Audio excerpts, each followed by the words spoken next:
dernière intervention de l'Université du Québec.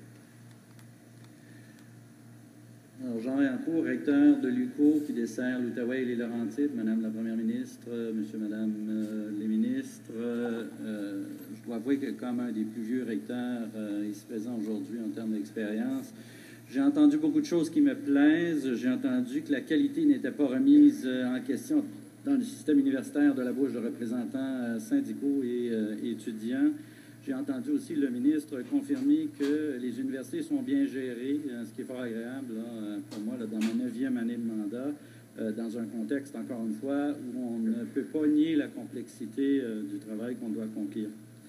Je pense qu'un des éléments importants à retenir de cet exercice auquel nous nous soumettons, c'est qu'il en sortira une meilleure compréhension populaire de ce que c'est qu'une université et un tout petit début d'appréciation de la complexité exigée par le bon fonctionnement d'une université.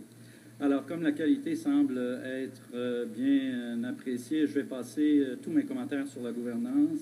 Sur la question d'une loi cadre ou d'une politique, il est impératif que l'expertise des membres externes qui représentent, je vous le rappelle, les plus de 7 millions de Québécois qui ne sont ni des employés ni des étudiants, soit entendue. C'est impératif au sein de nos conseils d'administration, c'est impératif au sein de nos comités, c'est impératif également au sein du conseil que l'on souhaite créer.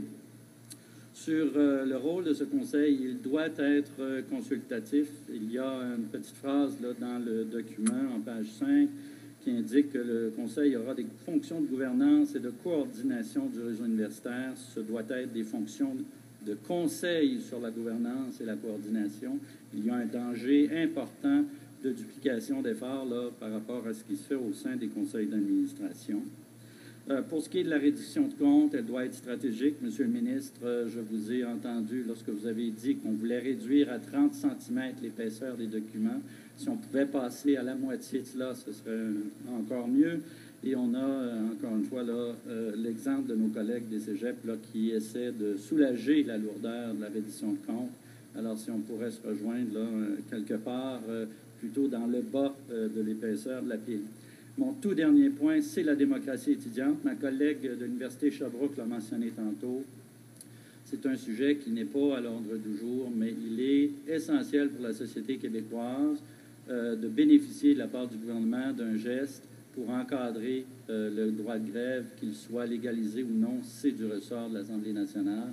Mais il est essentiel que le Québec ne revive pas les événements de l'an passé, et on est condamné à le faire dans 1 an, dans 5 ans ou dans 10 ans si on ne fait rien. Il est essentiel de poser le geste maintenant que les événements sont encore frais à notre mémoire, parce qu'on va les revivre. On va les revivre. Merci. Merci beaucoup, M. le recteur.